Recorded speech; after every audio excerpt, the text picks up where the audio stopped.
Si area 3 ndi bwana president awa tikuchoka kuno tayankhulidwa chipongwe nda polisi kunena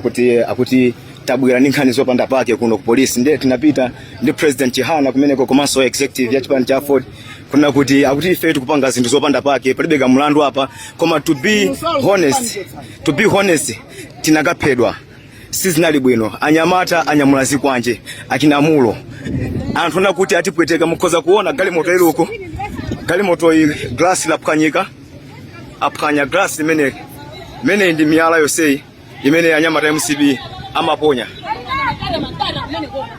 so ababa tali ku polisi koma atayankhulidwa kusawiruzika nda polisi ndiye apa tikufuna kuna kuti tuone kuti what will pay the way forward Amalawi dziko la Malawi laonongeka dziko la Malawi limene timanena kuti tikapita ku polisi tunapeza chithandizo kuno kulibe chithandizo china chilichonse chimene tikupatsidwa ndiye I don't know kunena kuti chipani cha Ford chikayamba kubwezera zikhala bwanji I don't know koma tikupempha Malawi kuna kuli konse kumene kuli kuti pemphererani dziko la Malawi pamene kupita kuchisankho chonde dziko zinthu sizili bwino apolisi atiyankhula kusawiruzika ndi apa ndi president Chihana tikupita ku maofisi akuluakulu ku nthambi ya kuno ku polisi zikomo kwambiri dzina ndilomwe lija Ahmad Maloko one kaki apa tafika ku area 3 police station apa tathawa mtunda usewu apa tsawana tafika galimoto ya president Chihana ndi minister yafika apoyo chakhali kuthamangitsidwa ndi anyamata achipani cha MCP tinaona mulo ananyamula ndi anyamata zake eli kipakamisa na kwela galimoto ya Lactis ya black imene tathawa ndi apa tafika ku police tsapano atipanga ataki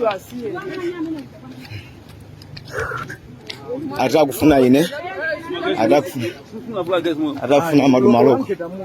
atakufuna madumaloko amano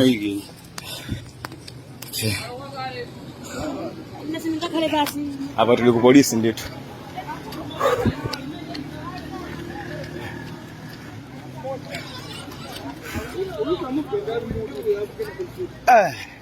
Neswa ndimenya ichi Neswa ndimenya jawo kusi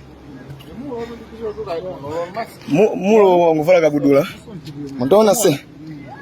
achita kuona ndi kipakamisa makiro ndiloza kuti ndufuna iweyo maloko iwe aida muchula zine ufuna maloko iweyo komano wina so ya mukenda apa ndi mwala apkanya gali model jamu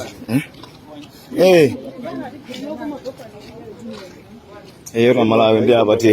kweli 3 police station kumene chabwela kuti tipeze chithandizo anyamata anyamulazi kwanje kwambiri tagendedwa ndi miyala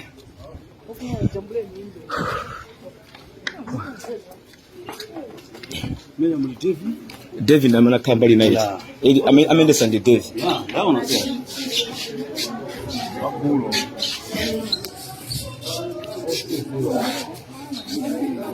yes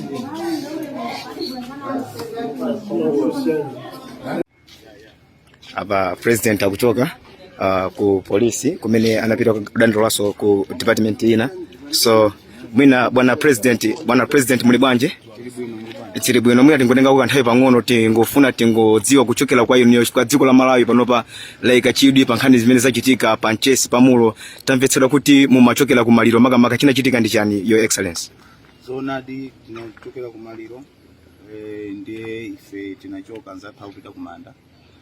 ndiye tinadzera ku Nchesi normally malo ajamu kulisa mpunga ndi pachipa mabokosi ndiye tinaona galimoto ina ikubwera titseka kutsogolo mango ayi ni anyamata upanga overtake ndithu akungoenda koma kenako sadzoti anthu atitsatira kuti atichite chiwembu 2 minutes later taona kuti pobwera miyala anyamata azikwanje anthu ambiri amene anali galimoto yathu patsogolo apwetekeka komanso galimoto yasweka koma 30 minutes before nazandira report kuti anthu akusakani alichakumaliro konko angodikira kuti mukaika maliro akutsatireni so nimangofuna ndi auza Malawi kuti ndilo dziko lomwe MCP ndi anthu ena aganza kuti tikhale more than DRC more than Afghanistan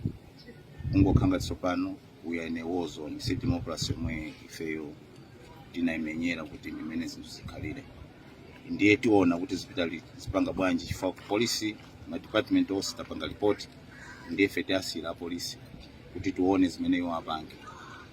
nkhani yake nimene. Ndiye ngati chipani cha Alliance for Democracy afford iniso ngati okhala president wa chipani chimenechi amene dziko lonse likukamba za inu ndi uthenga wotani umene mungapereke ku dziko la Malawi pamene democracy yathu yafika tsiku lero lino? Ife tulutsa statement yomwe titulutsa ku headquarters kwathu komanso tukani press conference kuti fotokoze dziko la Malawi kuti ndimene tukhalira mdzikomo imene tupita ku chisankhomo afuna ndithu wina aphedweso ndiye tikudziwa tena fefe ma target koma situkuopa ya ifeyo uyanganganga komanso boma lititenga pa 16 September kayapha pomodzi kayapha kwa awiri amene afike dziko iratenga. Ziko mkwambiri walemekezeka. Ya umwe ndimeta jesera ndi president wa chipani cha Alliance for Democracy afford ndiye tinabwera kuno ndi ku area 3 police station kumene anabwera kusadandaula zimene zachitikira makamaka panchesi. Bwanji ino mutakhala pomwepo kuti tukupaseni program yonse mwatsatane dzina ndilomwe lija Ahmad Maloko, one kaki and goodbye.